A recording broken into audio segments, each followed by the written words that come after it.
저희 주보 안에 보시면 저희 스승의 주일 교사 명단을 이렇게 기록해 놨습니다. 교육지원부는 이제 2부 예배 시간에 그 먼저 온 아이들과 우리 교사 자녀들을 돌봐주는 부서고, 유치부부터 대학 청년부까지 우리 부장 집사님과 선생님들, 그리고 대학 청년부는 셀 리더들이 또 셀을 맡아서 인도하는데요. 이 모든 섬김의 손길을 하나님께서 귀하게 쓰시는 줄로 믿고요. 또 그 아래 보시면 저희 셀 리더도 이번에 이렇게 명단에 올렸습니다. 셀 리더들은 이따가 저희가 설교하는 가운데도 쭉 말씀드리겠지만, 우리의 목양과 앞으로 우리 셀 공동체를 이끌어 나가는 리더로서 또 섬기게 됩니다. 계속해서 이 귀한 섬김을 우리가 기억하고 또 감사하고 격려했으면 좋겠다라고 말씀드리겠습니다. 오늘 그 잠시 보통 지금 교사들은, 교육부서 교사들은 아마 지금 다 예배 중으로 이제 주일학교 예배로 가 있을 거고요. 그 외에 혹시 셀리더라든지 여기 명단에 있으신 분들은 잠깐 자리에 일어나 주시겠습니까? 예, 셀리더 분들과, 네, 여기 명단에 있는 분들은 다 일어나 주십시오. 네, 감사합니다. 2부 때도 이렇게 같이 함께 했습니다. 네, 정말 이렇게 우리를 섬기고 또 그래서 우리가 영적인 길로 갈 수 있도록 힘을 날 수 있도록 인도해 주시는 우리 귀한 섬김의 손길들에 우리 감사와 격려의 박수를 드리겠습니다. 감사합니다. 수고하셨습니다. 네, 자리에 앉아 주시기 바랍니다. 네, 감사합니다. 네. 네, 이제 말씀을 함께 나누도록 하겠습니다.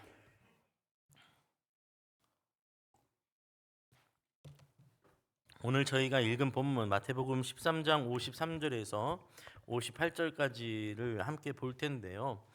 53절 말씀을 보시면 예수께서 이 모든 비유를 마치신 후에라고 이제 상황을 묘사하고 있는데, 이 모든 비유를 마치셨다 할 때 이 모든 비유는 저희가 아는 것처럼 천국 비유, 하나님 나라 비유를 마태복음 13장에 걸쳐서 계속해서 말씀해 주셨죠. 그 말씀을 이야기하는 겁니다. 우리 마음에 심겨지는 하나님 말씀, 그 말씀이 30배, 60배, 100배의 열매를 맺는 나무가 되고, 또 그 속성을 볼 때는 겨자씨 한 알같이 작고 초라해 보이지만, 그러나 그 안에 하나님의 나라가 심겨질 때, 하나님의 나라가 역사할 때 우리의 생각과 상상을 완전히 뛰어넘는 거대한 나무가 된다라는 그런 비유였습니다. 그렇게 하나님의 나라는 우리의 생각과 상상과 능력을 뛰어넘는 역사다. 그러니 그 하나님의 나라는 우리가 가진 모든 것을 포기하고 팔아서라도 반드시 취해야만 하는 그런 가치를 가진 나라다라는 것 또한 예수님께서 말씀하셨습니다. 그 하나님 나라 앞에서는 가난한 농부든 부자 상인이든 누구든지 그 천국을 위해서라면, 그 천국을 소유하기 위해서라면 모든 것을 내놓아야 하기 때문에, 우리가 본질적으로 하나님 앞에서는, 하나님 나라 앞에서는 본질적으로 아무것도 가진 것 없는 동일한 존재다라는 말씀 또한 하나님 주님께서 우리에게 가르쳐 주셨습니다. 이 비유들을 가르치신 후에 그곳을 떠나신 예수님께서는 54절 말씀을 보니까 고향으로 돌아가셨습니다. 예수님의 고향이라고 하면 나사렛을 지칭하는 것입니다. 예수님께서 자란 곳 나사렛입니다. 고향 나사렛에 돌아오신 예수님은 그들의 회당에서 가르치십니다. 그런데 반응이 있어요. 예수님께서 이 나사렛에 있는 회당에서 말씀을 가르치시고 능력을 행하시자 이렇게 반응이 뒤에 이어지고 있죠. 그들이 놀라 이르되 이 사람의 이 지혜와 이런 능력이 어디서 났느냐라고 반응합니다. 그들이 굉장히 놀랐는데요. 놀란 이유는 예수님의 지혜의 말씀과 능력 때문에 놀랐습니다. 이제 이 복음서들을 읽어보면 예수님께서 사람들에게 말씀하신 이 말씀과 능력으로 인해서 사람들이 놀랄 때에 그 예수님의 말씀과 능력은 보편적인 사람들의 어떤 이야기와 지혜와 능력과 비교하여서 비교적으로 놀라운 수준의 것이 아닙니다. 그러니까 이 동네에서 이보다 더 대단한 이야기를 들어볼 수 없었어.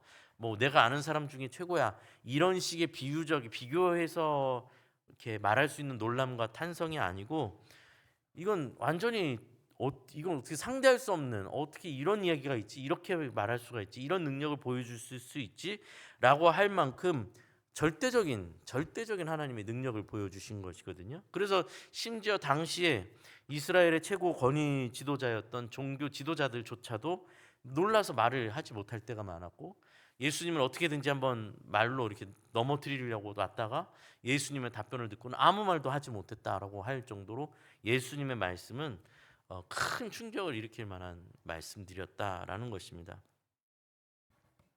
그런데 여기서 또 하나 동시에 일어난 것은, 그들의 놀람은 또 하나가 있습니다.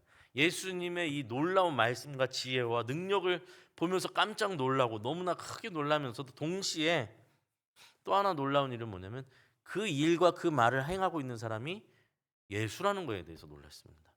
왜냐하면 그들의 고향, 예수님이 그 나사렛 고향의 사람들인 거잖아요. 자기들이 어렸을 때 보았던 목수의 아들 예수인데, 그 집 식구들 다 아는데 우리가. 근데 갑자기 나가서 뭐 이렇게 어디 광야 갔다가 하더니 막 갑자기 어디 나가서 막 세례를 베푼다고 하더니 소문은 막 들려오고 막 하더니 돌아와서 이 얘기를 하는데, 이게 뭐지? 이렇게 깜짝 놀라는 것입니다.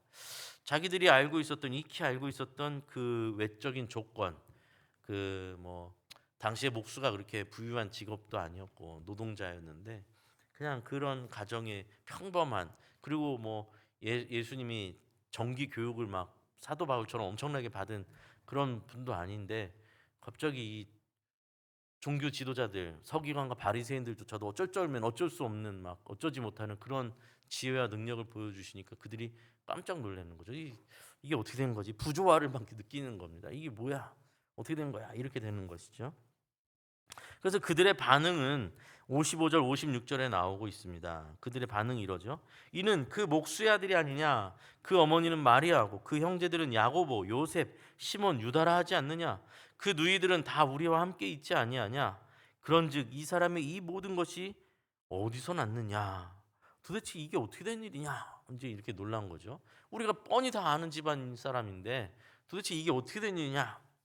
굉장히 동시에 일어난 거예요. 동시에 첫 번째는 그 놀라운 지혜와 능력에 놀라고, 이 세상 것이 아닌 수준의 그것에 놀라고, 둘째는 그런데 너무 초라한 집안에 너무나 평범한, 우리가 알고 있는 너무나 사실은 보잘것없는 사람인 출신인데 그가 이렇게 어떻게 된 거지? 이게 어디서 갑자기 일어난 일이지? 라고 이제 혼란 속에 들어간 거죠. 그리고 그들이 선택이라고 말할 수 있을까요? 그들의 결과는 57절에 이어지는데, 57절에 이렇게 아주 명료하게 간단하게 표현하고 있죠. 그들이 예수를 배척한지라. 그들은 예수를 배척했습니다. 더 이상 듣지 않고 그 예수님을 배척했다라는 것입니다. 예수님께서 이러한 고향의 사람들의 이 반응에 그 말씀을 하시죠. 그 뒤에 이어서 말씀하십니다. 예수께서 그들에게 말씀하시되 선지자가 자기 고향과 자기 집 외에는 존경을 받지 않음이 없느니라. 그리고 그곳에서 더 이상 예수님께서 많은 능력을 행하지 않으셨다라는 내용으로 이 마태복음 13장의 내용이 일단락됩니다. 예수님의 이 말씀은 무슨 뜻일까요?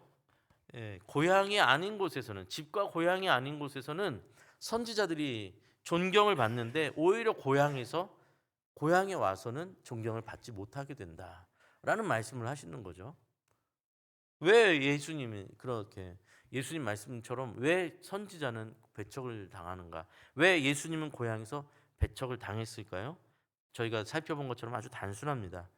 그들이 말한 그대로 그들은 예수를 알고 있다고 생각하고 있기 때문입니다. 예수님을 아는데 어떻게 알고 있다고요? 인간적인 조건과 외적인 모습으로 예수를 알고 있기 때문입니다. 그들의 이웃이었고 그 목수의 아들이었고 그 익숙한 기억들로 예수님을 안다고 생각하고 있는 것입니다. 그래서 결국 그들은 그들의 눈에 보이는 겉모습에 눈이 가려진 상태가 되었고, 분명 하나님의 말씀과 능력을 매우 놀랍게 여기면서도, 그 예수님을 직접 눈으로 보면서도 실제로는 눈으로 보나 보지 못하는 상태가 되어 버렸다라는 것입니다. 그래서 예수님께서 하신 말씀은 다시 생각해 보면 인간이 얼마나 눈에 보이는 어떤 조건과 겉모습에 사로잡히기 쉬운 존재인지, 눈에 보이는 어떤 화려한 것과 자기 기대, 자기가 생각하는 어떠한 기준점에 의해서 판단하는 존재인지를 다시 한번 지적하시는 말씀이기도 하죠. 예, 어디 저 멀리서 막 낙타 털옷이라도 입고 막 어떤 막 도사 같은 모습으로 막, 예? 막 지팡이 큰 거라도 어디 들고 나타 수염이라도 이렇게 기르고 막 뭐 이러고 나타나야 막 신령한가 보다 뭐 이렇게 생각을 한다든지 뭐 이런 거죠. 예수님께서 아니면 뭐 뭔가 그런 거 아니고서는 그 평범했던 소년 시절부터 어린 시절부터 봐왔던 예수는 인정할 수가 없다. 이렇게 되어 있는 이야기인 것이죠.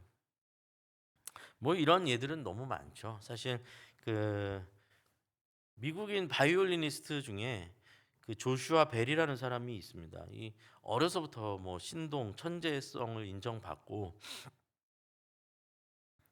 지금도 현존하는 최고의 천재 바이올리니스트라는 칭송을 받는 사람인데 이분이 2007년도에 하나의 실험을 했습니다. 이분을 어떤 실험을 했냐면 미국 워싱턴 지하철역에서 지하철 역사에서 사람들이 막 엄청나게 오고 가는데 이분이 변장을 한 거예요. 변장. 이뭐 엄청난 이 실력을 가진 또 유명한 바이올리니스트가 남루하고 이제 비루한 복장으로 입고 막 뭐 되게 아주 허름하게 입고 모자도 이렇게 쓰고 길거리에서 왜 악사들처럼 해놓고 왜 모자를 놓는다든지 아니면 바이올린 케이스를 이렇게 앞에 두고 막 바이올린 하면 사람들이 가면서 이렇게 동전 주고 뭐 이렇게 하는 그걸 한 거죠. 본인이 이제 이분의 어떤 명성과 실력으로는 도저히 그렇게 할 사람이 아닌데 이제 그런 실험을 한 겁니다. 수많은 사람들이 오가는 가운데서 한 6곡 정도를 45분에 걸쳐서 연주를 쭉 했다고 해요. 이제 사람들은 못 알아보지만 왜냐면 초라한 어떤 한 사람이 그렇게 연주를 하고 있으니까 못 알아봤지만 사실 그분이 이제 들고 연주했던 그 바이올린만 해도 40억 원이 넘는 바이올린이었대요. 그만큼 이분의 어떤 실력과 이런 부분들이 이제 뭐 저는 뭐 음악을 뭐 그렇게까지 잘 모르지만 굉장히 유명한 분이었던 거죠. 그런데 이제 재밌는 게 뭐냐면 이 45분 동안 그 유명한 사람이 그 실력 있는 사람이 연주를 하는데 그 45분의 시간 동안 잠시라도 잠깐 멈춰서 그 연주를 들은 사람은 단 7명밖에 되지 않고 그리고 그 바이올린 연주하는 그 앞에 동전을 던져놓고 이렇게 조그만 작은 지폐라도 던져놓은 사람은 단 27명밖에 안 되고 그 돈 합쳤더니 32달러가 됐다라는 거예요. 사실은 그 돈이면 이분의 연주에 들어갈 티켓도 구입할 수 없는 돈이죠. 그래서 이제 사람들은 이 실험 자체가 당시 이제 뉴스에도 나오고 막 했었던 건데 사람들이 얼마나 외적인 것으로 이제 평가하는가. 그가 만약에 어떤 그런 그 사람의 어떤 이력이나 아니면 또 옷차림이나 아니면 그 사람의 어떤 그런 명성을 뒤에다가 포스터라도 하나 붙여놓고 했다면 아마 많은 사람들이 둘러서 봤을 것인데 초라하게 남루하게 연주하니까 그 연주에는 사람들이 듣지 않더라라는 얘기예요. 예수님도 만약에 대제사장의 옷을 입고 있었다면 아니면 사람들의 반응이 좀 달라졌을까요? 어떤 귀족 출신처럼 뭔가 사람들이 막 하는 그런 부잣집 도련님 같이 이렇게 나타났다면 좀 듣는 태도가 달랐을까요? 눈에 보이는 어떤 조건들에 가로막혀서 참 하나님이신 예수님을 눈앞에서 자기 눈으로 보면서도 배척하는 지경에 놓여 있는 인간의 모습은 다른 사람만의 얘기가 아니라 이 시대 예수님의 고향 사람들만의 문제가 아니라 사실 우리 자신도 이 말씀에 비춰서 돌아봐야 한다라는 것이겠죠. 사실 본문 자체는 오늘은 뭐 복잡하게 설명할 게 없습니다. 아주 그냥 이 내용 그 자체예요. 이 내용이 좀 더 구체적으로 우리에게 조금 더 적용해서 오늘 우리가 이 말씀을 끝까지 생각할 때는 그럼 이제 우리는 어떻게 해야 되는가, 우리 자신은 어떤가를 조금 생각해보는 시간이 됐으면 좋겠습니다. 잘 모르실 것 같은데 미국에는 아주 유명한 교회가 있습니다. 우리나라도 뭐 우리나라에서 유명한 교회 뽑으려면 아마 신앙생활 오래 하셨으면 몇 군데 교회들 이름을 대실 거예요. 보통 이제 큰 교회, 대형 교회들 이름이 떠오르시겠죠. 아무래도 많이 알려진. 근데 미국에는 윌로우 크릭 교회라는 교회가 있습니다. 이제 굉장히 이제 알려졌습니다. 뭐 규모가 커서기도 하지만 미국 교회를 주도하는 이제 어떤 주도성을 가지고 있는 교회 중에 하나입니다. 1975년도에 설립했는데 이후에 크게 성장한 교회로 알려져 있습니다. 그래서 1990년대 이후로는 이제 미국에서 가장 영향력 있는 교회 하면 1순위 아니면 2순위 안에 꼭 들어가는 그 교회로 윌로우 크릭 교회라는 교회가 늘 거론됩니다. 뭐 당시에 알려지기로 90년대만 해도 주일 예배에 참석하시는 성도 수가 2만 6천 명 막 이럴 정도였으니까 거대한 교회죠, 사실은요. 그런데 사실은 이제 그 교회 영향을 미국 전역에서도 그 교회 영향을 받았다고 말하지만 제가 뭐 미국에 있는 교회까지 제가 소개할 필요는 없는 거잖아요, 사실은. 제가 이 이야기를 왜 하냐면 우리나라 교회들도 많은 영향을 받았거든요. 율로 크릭 교회 영향을. 그거는 이제 뭐라고 말할까요? 교계에 있는 이제 저나 이제 목회자들이 아는 얘기겠죠. 뭐 여러분이 이제 일터의 어떤 일터에서 일어나는 일들이 그 업계에 종사하는 분들이 아는 소식처럼 뭐 제가 얘기할 수 있는 내용들이겠죠. 우리나라 대형 교회들도 윌로우 크릭 교회를 연구하고 그 부흥의 비법들을 따라서 수많은 프로그램들이 들어왔습니다. 정말 수많은 프로그램들이 우리 안에 들어왔어요. 복제되거나 변형돼서 들어왔는데 아마 여기 계신 우리 성도님들 가운데 한 90년대 때부터 이미 교회를 이렇게 성실하게 다니신 분들이라면 교회에서 어떤 프로그램들에 참석하신 분들이라면 제가 거의 단언컨대 말씀드릴 수 있는데 거의 두세 개 이상씩은 이 교회 영향을 받은 프로그램을 하셨다고 보시면 돼요. 뭐 정말 많은 프로그램들이 수입되어 온 거죠. 그리고 우리나라 교회 큰 대형 교회들이 그것을 수입해서 그 프로그램들을 하면 또 작은 교회들이 또 그걸 또 카피해서 하고 하는 일들이 굉장히 우리나라에 뭐 아주 흔하게 일어났던 일들입니다. 근데 이 윌로우 크릭 교회의 사역 철학, 교회의 어떤 철학이 있을 거, 방향성이 있을 거 아니에요? 정체성이 있을 것 아닙니까? 이 사역 철학이 뭐였냐면 딱 슬로건이 뭐였냐면 비신자가 믿지 않는 비신자가 교회에 편히 와서 예수님을 알 수 있도록 돕자. 이게 이제 이 교회의 슬로건이었어요. 그러니까 믿지 않는 성도들이 교회에 들어오는 문턱이 너무 높다라는 거죠. 그래서 교회에 들어오는 모든 문턱을 낮추고 어떻게든 비신자들도 와서 편안하게 예배를 드리면서 복음을 받아들일 수 있도록 돕자라는 거예요. 굉장히 훌륭한 얘기잖아요. 그죠? 아마 이런 이야기들도 들어보신 분들도 계실 거예요. 한때 우리나라에서는 열린 예배라고 해서 또 이런 일을 많이 했었습니다. 저도 많이 참석했었어요. 열린 예배는 가면 이렇게 이제 강단과 이렇게 되어 있는 게 아니라 여기 테이블들이 이렇게 연회장처럼 테이블들이 있고 앞에 음료수도 있고 앞에는 이제 패널들이 앉아가지고 막 사회도 보고 이야기도 주고받고 뭐 앞에서 이제 뭐 공연도 하고 그러면서 이제 마지막에 짧게 이제 메시지를 전하고 뭐 이제 이런 식의 프로그램이에요. 뭐가 완전히 뭐 잘못됐다 이런 얘기를 하는 게 아닙니다. 그 자체를 부정하는 얘기가 아니에요, 여러분. 잘 들어주셔야 돼요. 그 방향성과 취지가 좋잖아요. 그렇죠? 비신자들이 교회 들어오는 문턱을 낮추는 거. 그러다 보니까 이제 설교의 메시지도 쉽고 이해하기 편했어야 했습니다. 흥미도 있고 관심사를 다루어야 했고 또 그래서 듣기 편하게 성경 얘기해도 사실 지금 제가 뭐 예수님 천국 비유 뭐 이런 거 설명하지만 사실 초신자분들에게는 어려울 수 있죠. 그래서 어떻게든지 저도 좀 쉽게 이야기하려고 하지만 본문을 다루다 보면 애시당초 본문이 너무 어색한 건 사실 회당 그러면 회당이 도대체 뭔지도 모르겠고 이런 분들이 또 초신자들은 있을 수밖에 없는 거죠. 그런 것들을 다 이제 없애고 다 이해할 수 있도록 하는 게 이제 그 어떤 그 교회의 윌로우 크릭 교회의 방향성이었다라는 겁니다. 그런데 이 교회가 미국 교회 내 중에서도 영향력 1위라는 평가를 계속 지금도 그렇게 1, 2위 안에 항상 들어가는 교회인데 재밌는 사건이 일어납니다. 이 교회가요 갑자기 그렇게 유명세를 타고 엄청나게 알려졌던 이 교회가 돌연 교회 자체 연구 프로젝트를 실시를 해요. 교회 안에서 외부 기관과 전문 기관들과 뭐 이런 전문가들의 손을 빌어서 또 자체적으로 교회에서 3년이라는 시간 동안 교회를 진단하기 시작합니다. 우리가 차량 진단하듯이 우리 교회는 어떠한 상태인가를 30년 교회가 이제 시작되고 30년이 지나서 우리 교회를 총 평가를 해보자. 우리가 서 있는 곳이 어떠한 자리에 서 있는가를 그것을 이제 공개적으로 그것을 이제 조사하고 연구하는 시간을 갖습니다.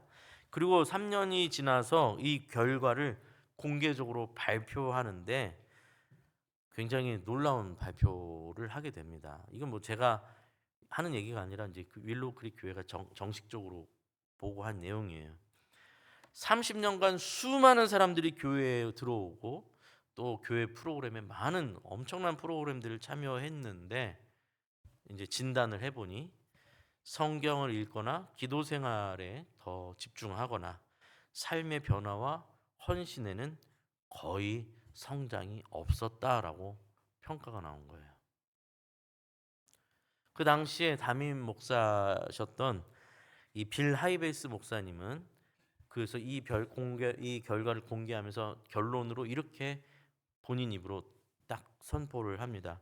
우리가 했던 모든 것들이 사람들을 영적으로 성숙하게 만들 줄 알았지만 우리가 틀렸다.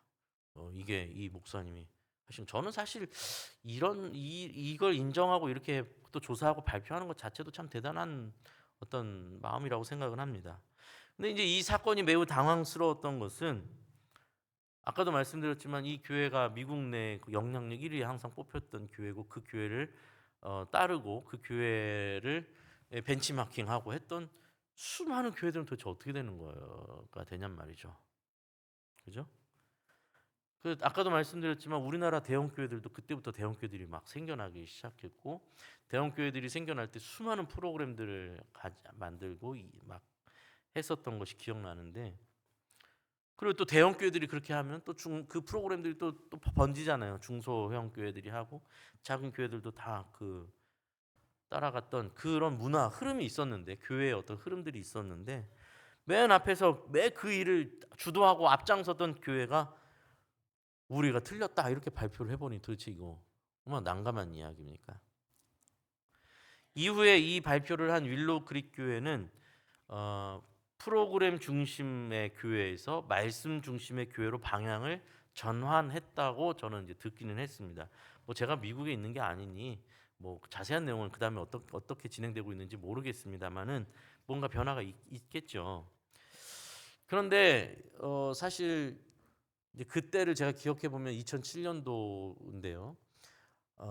그때 이제 우리나라는 90년대 후반부터 교회 성도 수나 교계의 교세가 정체되기 시작했고 90년대 중반 넘어서면서부터 2000년대 초반 중반 들어서면서 그러니까 지금 어떻게 보면 윌로우 크릭 교회가 이 발표를 하는 그 시점에는 이미 하향세로 넘어선 상태로 교회들이 당황하기 시작했고 어려운 상황이었단 말이에요.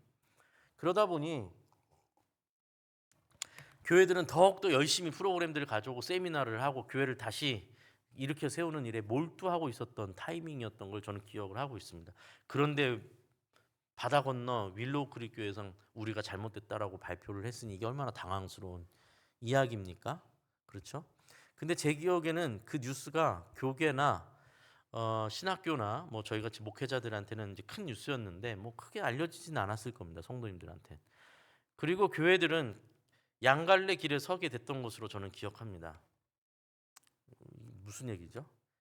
계속 그 길을 갈 것이냐? 아니면 우리도 길을 돌아서야 되는 것이냐? 그런데 또 제가 기억하기로는 이미 관성을 가지고 또 이미 덩치도 커져서 우리나라도 대형 교회가 엄청나게 커졌거든요. 윌로우 크릭 교회 못지않게 큰 교회들이 이제 막 엄청 이미 생겼거든요.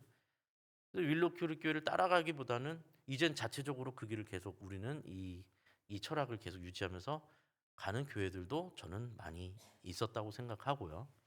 사실은 그냥 이건 이제 제 생각이지만 제가 봤을 때는 이런 뉴스를 보고 우린 돌아서야 돼라고 뭐 그렇게 막 그런 어떤 움직임을 보였던 교회가 잘 기억이 안 납니다. 이제는 이제 결별되고 우리 자체 프로그램을 만들고 뭐 했던 뭐 그런 기억이 나죠. 저 자신도 아까 잠깐 말씀드렸지만 예, 좀 이제부터 제가 좀 부끄러운 이야기들을 조금 제 자신에 대한 부끄러운 이야기들을 좀 할 텐데요. 저도 그 흐름 속에 있었습니다. 그 흐름 속에.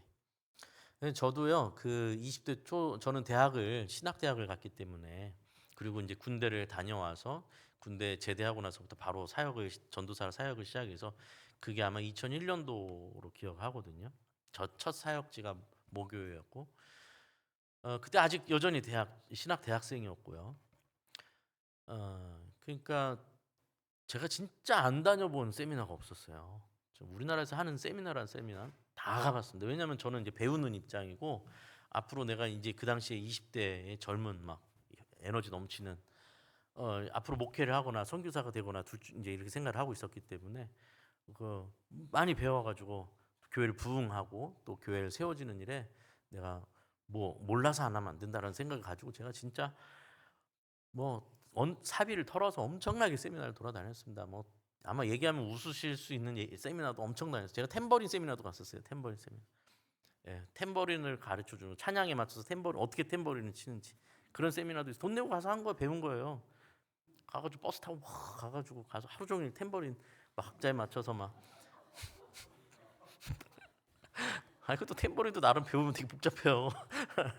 약간 비웃으실 것 같은데 그게 아니고 되게 복잡한 또 박자에 맞춰서 막 하는 막 있어요. 또 그거 막 하면 이게 또 도움이 되겠거니.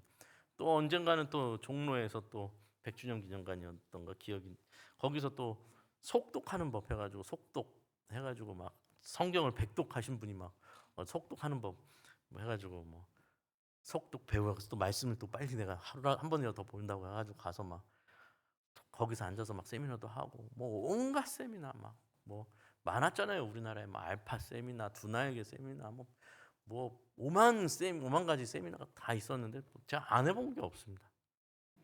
다 가서 배우고 다 가서 등록하고 앉아서 열심히 듣고 또 교회들 또 제가 다녔던 교회들도 열심히 그것들을 했고요.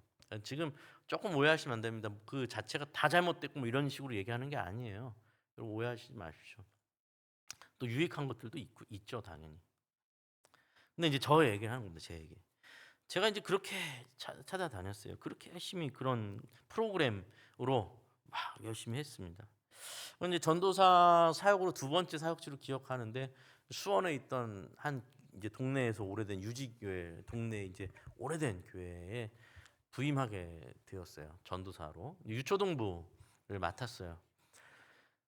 이제 유초동부 전도사로 갔는데 제 기억이 나요. 첫날 유초동부 예배를 들어갔는데 그날 이제 우리 그 서기 이제 선생님이 와서 출석 보고를 저한테 해주시는데 그날 예배에 참석했던 제가 첫 참석 1월 첫째 주였나 12월 마지막 주였나 그랬는데 보고하셨는데 유초동부 아이들이 1학년부터 6학년까지 그날 67명이 출석을 한 거예요. 그래서 67명이 와서 예배를 드렸어요. 그래서 선생님들은 한 15분에서 18명 그 보조교사까지 합쳐서 한 18명 정도 됐습니다. 그래서 근데 아까 말씀드렸듯이 저는 프로그램 창구였거든요.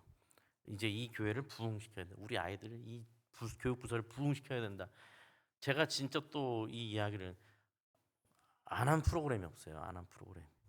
그래서 이제 뭐 그래서라는 단어를 붙이긴 좀 어렵지만 그 연말에 12월이 됐을 때 그 67명으로 시작된 그 유초동부가 12월이 됐을 때 인원이 150명이 됐어요.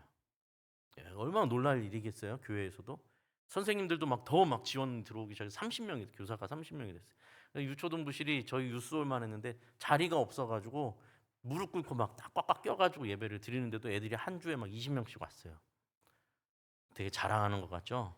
그죠? 그리고 뭔가 되게 잘한 걸 막 얘기하는 것 같죠. 맥락상은 그렇지만 사실은 돌아보면 제 사역에 가장 부끄러웠던 시간이 그 시간이라는 말씀을 드리는 겁니다.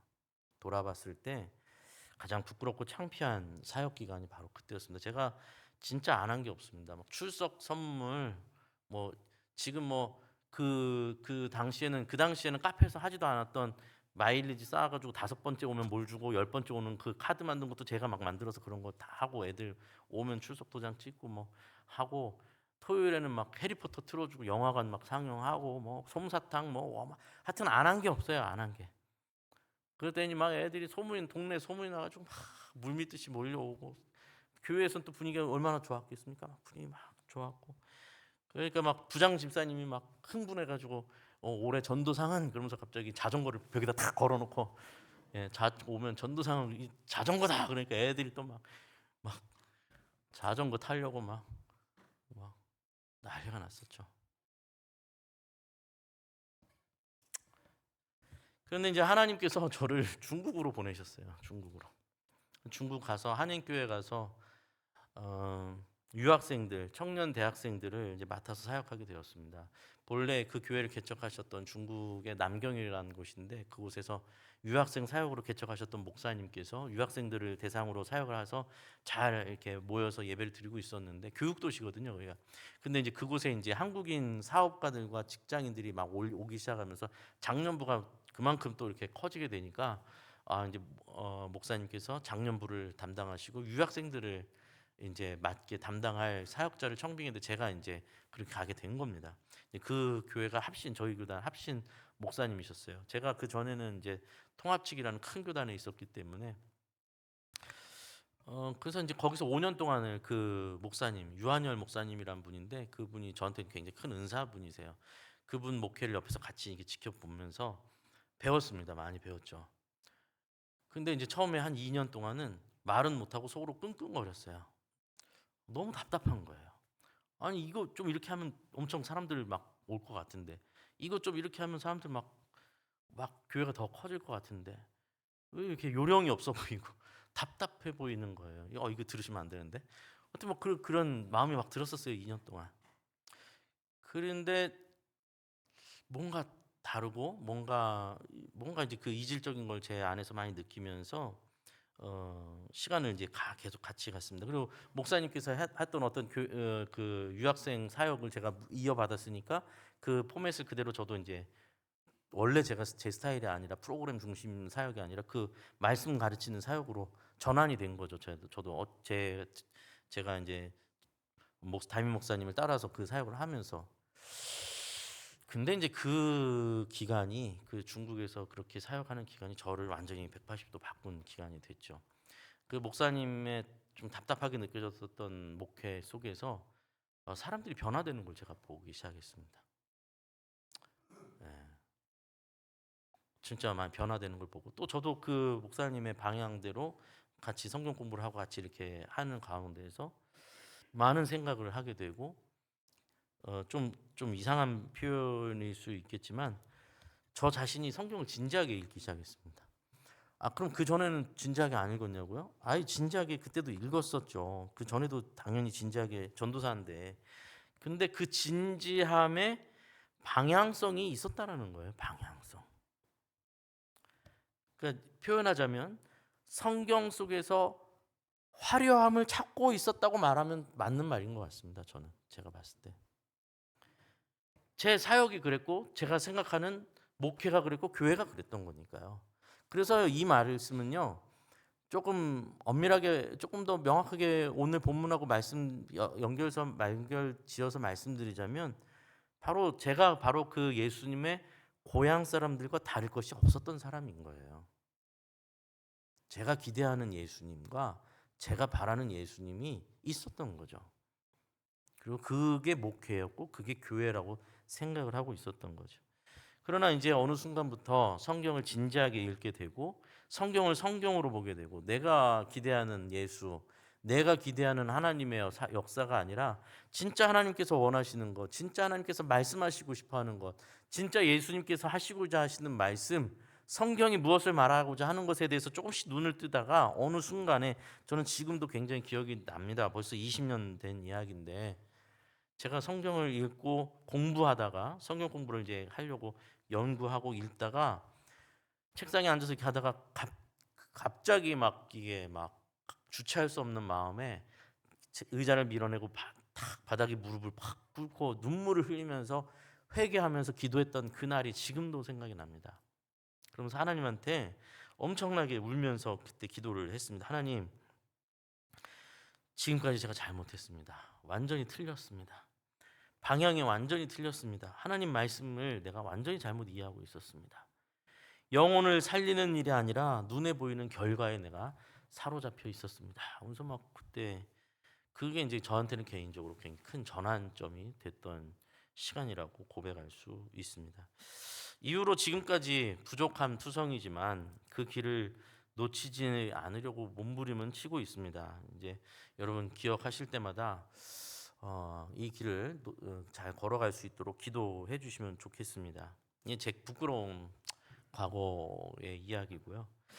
자, 그럼 이제 우리 이야기를 좀 했으면 좋겠습니다. 여러분, 우리 교회는 어떻습니까? 여러분은 어떠십니까? 여러분은 하나님의 일하심을 알아보는 눈이 있으십니까? 예수님을 믿는 것이 여러분의 부요함이 맞습니까?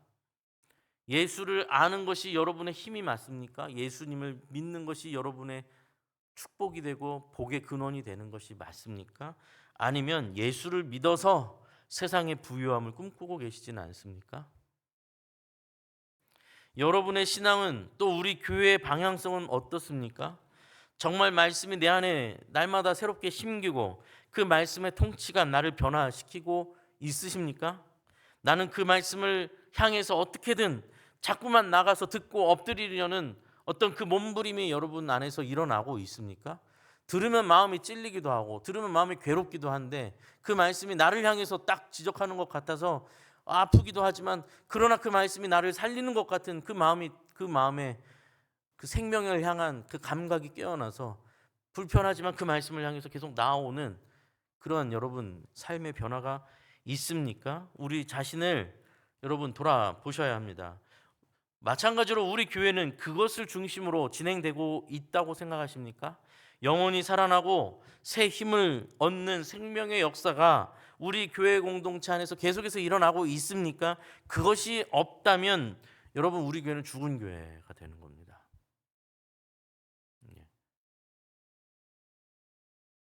낡았던 어떤 내 옛 자아가 깨지고 새로워지는 일들이 여기저기서 조금씩 균열되고 깨지고 옛 자아가 깨지고 말씀 안에서 사람이 변화되어지는 일들, 또 믿지 않는 영혼들이 와서 예수를 만나는 일들, 이런 일들이 우리 안에서 계속해서 일어나지 않는다면 우리는 그냥 고여있는 구정물과 같은 존재가 되고 마는 것입니다. 여러분, 우리 자신을 냉정하게 우리도 우리 자신을 돌아봐야 하는 것입니다.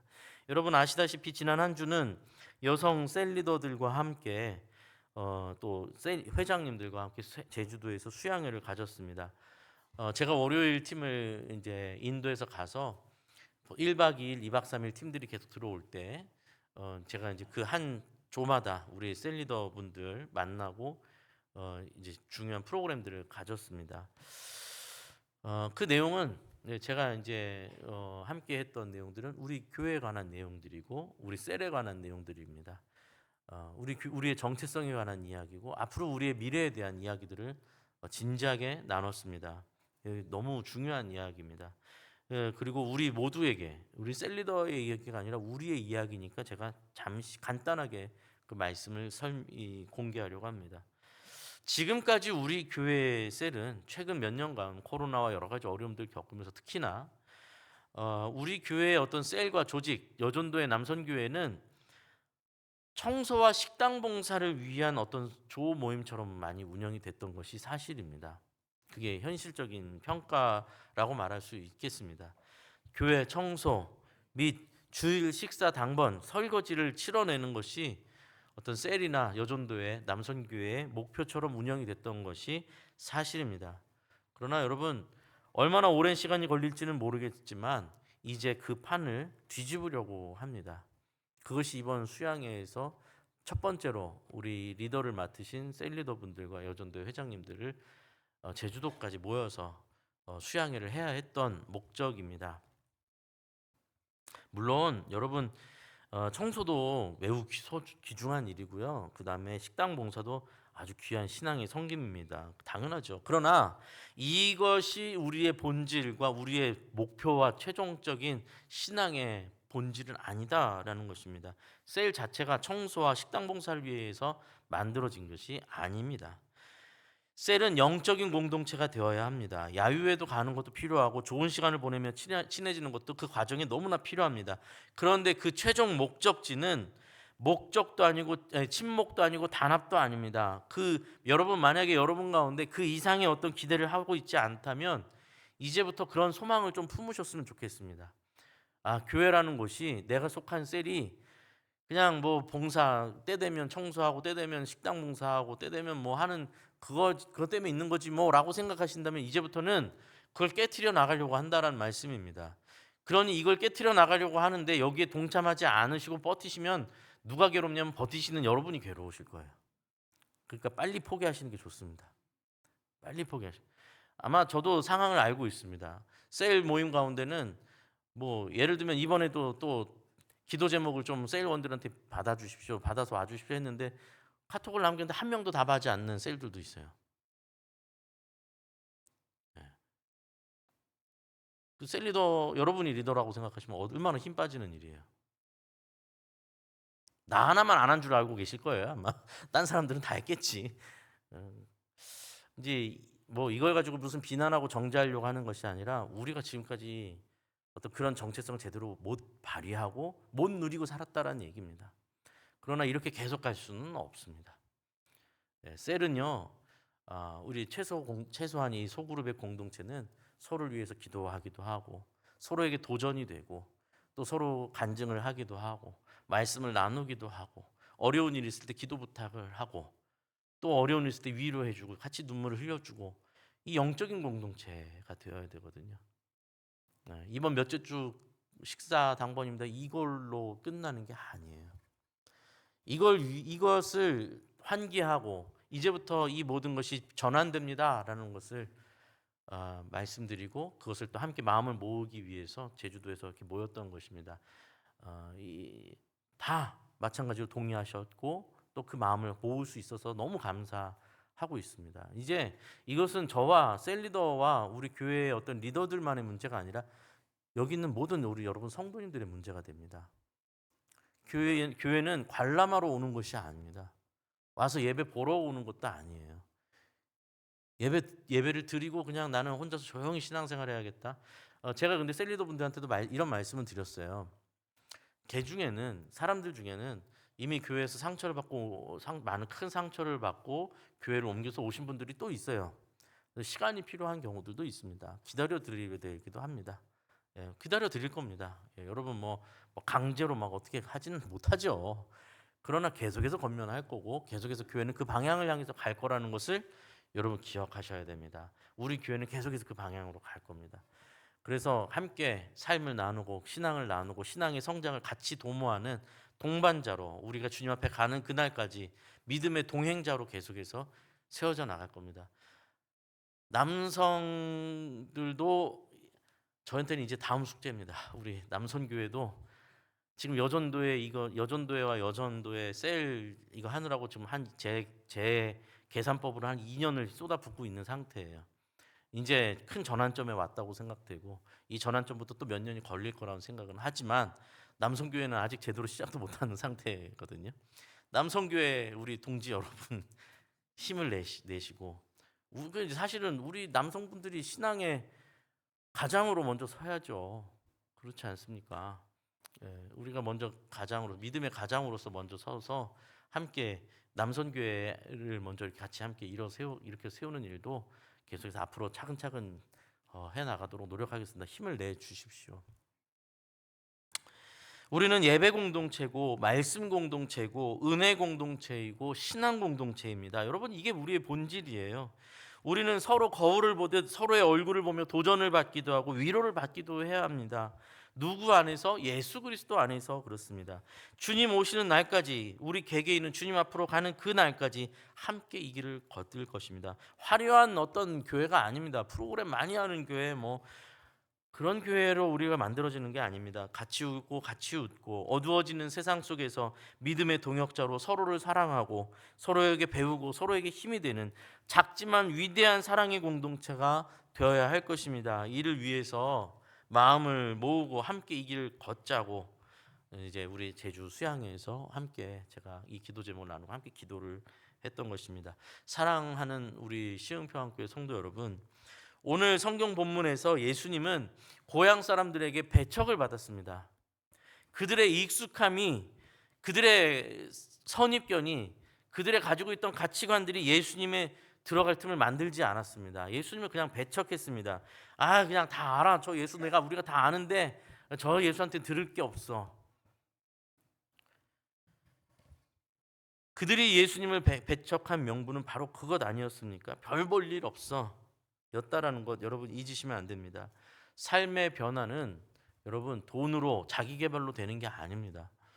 지금 제가 이렇게 얘기를 하면 어떤 분들은 또 어설프게 알아듣고 교회 목사님 결국 교회에서 으쌰으쌰 하자란 얘기구나 라고 생각하시면 굉장히 일차원적으로 알아들으시는 이야기입니다. 이 본문은요, 이 본문에서 예수님께서 말씀하시는 것이나 지금 제가 여러분께 권면하는 내용은 여러분의 삶의 초점과 방향성과 여러분의 시야가 하나님의 일을 알아보느냐 못 알아보느냐, 하나님의 뜻으로 내 삶이 나침판이 될 것이냐, 아니면 내가 마음속에 있는 돈이 됐든 성공이 됐든 사람들의 시선이 됐든 어떤 나침판이 내 마음속에 중심에 둘 것이냐를 갖고 말씀을 하고 있는 거예요. 사람의 외모와 그 사람의 출신과 그 사람의 겉모습이 나침판에 있었던, 마음속에 나침판이었던 이 고향 사람들은 예수님을 볼 때 자기가 이끌리는 곳에 나침판이 가고 있으니 저 예수는 아니야라고 말하는 것밖에 더 이상 아닌 겁니다. 우리가 신앙의 공동체가 회복되어지고 교회에서의 우리의 신앙이 본질적으로 회복되어진다져야만 우리의 삶에도 질서가 잡히는 것이고 우리의 삶에도 하나님의 뜻이 우리 삶 가운데 이루어질 수밖에 없음을 말씀드리는 겁니다. 뭘 대단한 프로그램을 막 하자는 얘기가 아닙니다.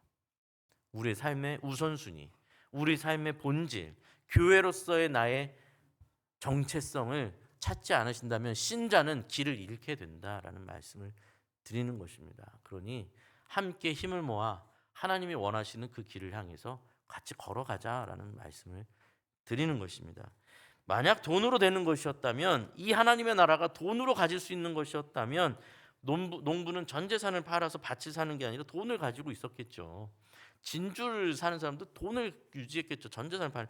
그게 아니라 우리의 삶의 변화라는 것은 우리의 옛사람을 내어드리고 우리의 전부를 내어드리고 예수 그리스도를 따라서 새로운 생명, 새로운 삶에 순종하여 하나님 나라를 이뤄가는 것이 우리의 삶이고 하나님의 나라라는 것을 여러분 잊지 마십시오. 이것이 우리 교회가 갈 길입니다. 지금은 아주 서툴고 갈 길이 너무나 멀지만 여러분 함께 기도해 주시고 함께 이 길을 걸어가 주시기를 부탁드립니다.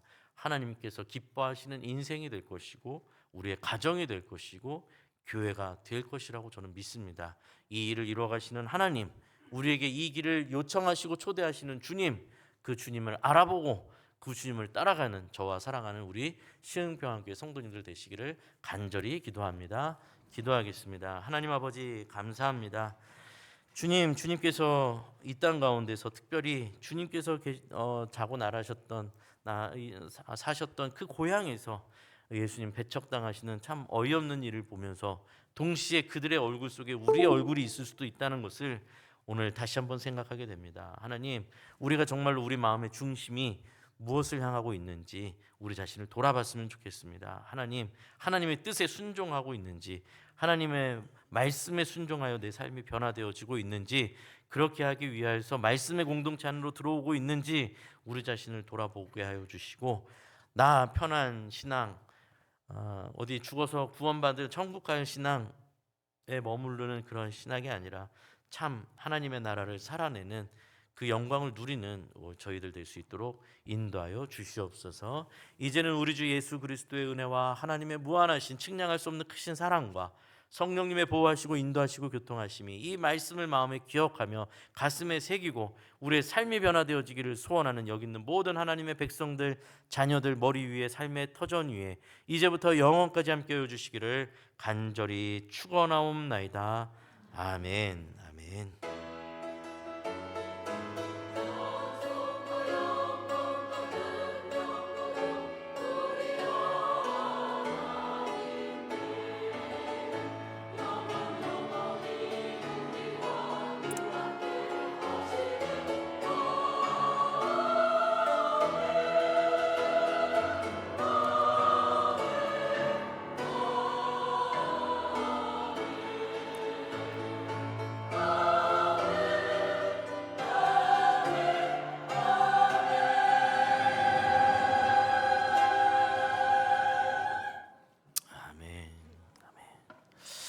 네, 이어서 공동의회를 진행합니다. 여러분 자리에 참석해 주시고 혹시 화장실이 급하신 분들만 다녀오시면 좋겠습니다.